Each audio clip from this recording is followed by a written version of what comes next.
कबीर एक प्रेम का नाम है। कबीर आनंद का नाम है।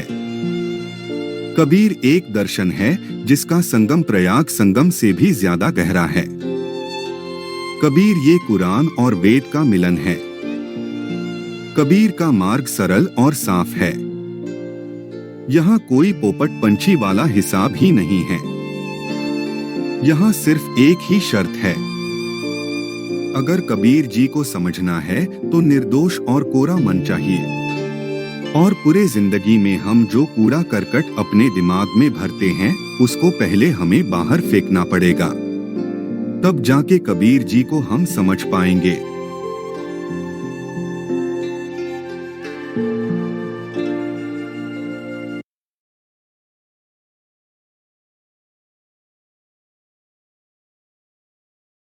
शास्त्र पढ़ने के बारे में कबीर दास जी का क्या मत है?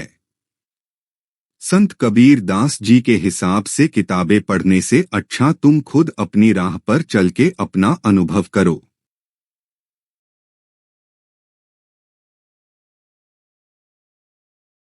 कबीर दास जी बालों के मुंडन के बारे में क्या कह रहे हैं? बालों को मूंडने से अच्छा मन को मुंडो जिसमें सब विषय वासनाएं हैं।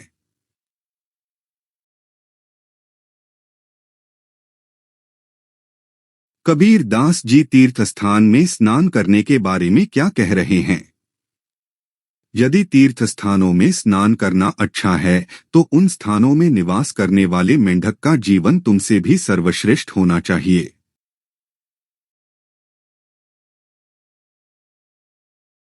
नंगे रहने के बारे में कबीर दास जी क्या कह रहे हैं? यदि नंगे रहने से मुक्ति मिलती है तो पहले वो जंगल के पशुओं को मिलनी चाहिए।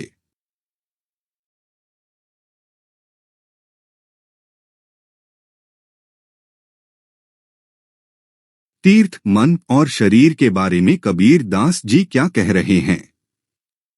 सभी घट का जल तीर्थ है, तुम्हारा मन ये मथुरा है और तुम्हारी काया ये काशी है।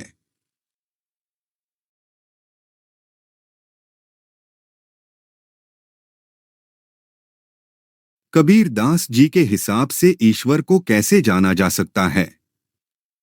ईश्वर को जानना है तो पहले प्रेम को जानो क्योंकि प्रकृति का उद्गम ही प्रेम से है।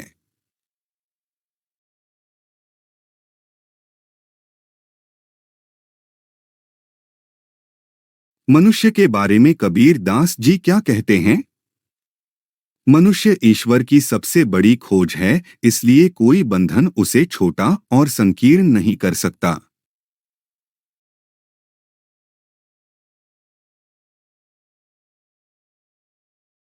एक कवि की कविता कबीर जी के लिए क्या है? एक कविता कबीर जी के लिए तेज औजार है जिसकी मदद से वो रूढ़ियों का जंगल साफ करना चाहते हैं।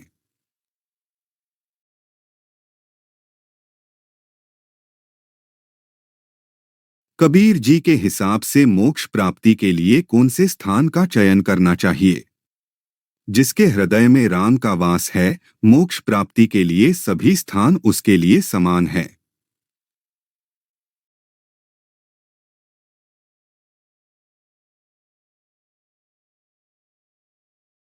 कबीर जी के हिसाब से मन का सारा दोष हटाने के लिए क्या करना चाहिए?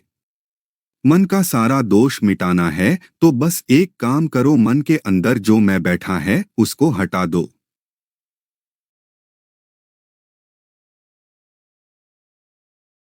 कबीर जी दुहक के बारे क्या कहते हैं? कबीर जी कहते हैं, जिस घर में जितनी दौलत और सुख सुविधा है उतने ही मात्रा में दुख भी है।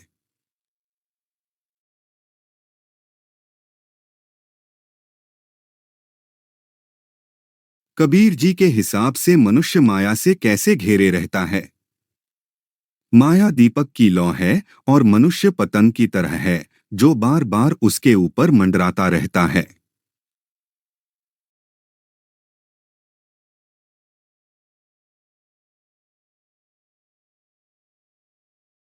कबीर जी का कालचक्र क्या है? जब काल आठों प्रहर हमारे साथ है फिर जीने की इतनी उम्मीद कैसी?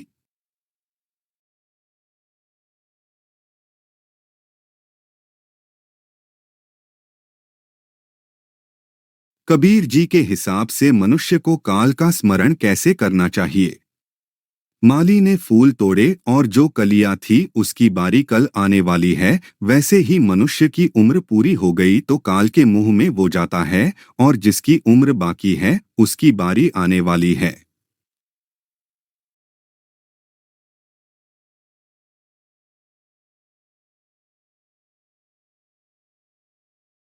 कबीर जी माया और वेश्या के बारे में क्या कह रहे हैं? माया और वेश्या एक ही जाति के हैं।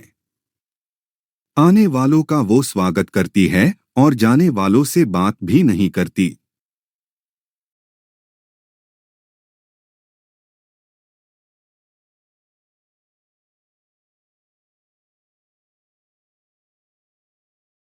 ये संत कबीर दास जी के दोहे आपको कैसे लगे, ये कमेंट बॉक्स में जरूर बताना, ताकि बहुत सारे वीडियोज कबीर दास जी के ऊपर बनाने की प्रेरणा हमको मिलती रहेंगी। कृपया चैनल को सब्सक्राइब करके नोटिफिकेशन के लिए बेल आइकन प्रेस करें। धन्यवाद।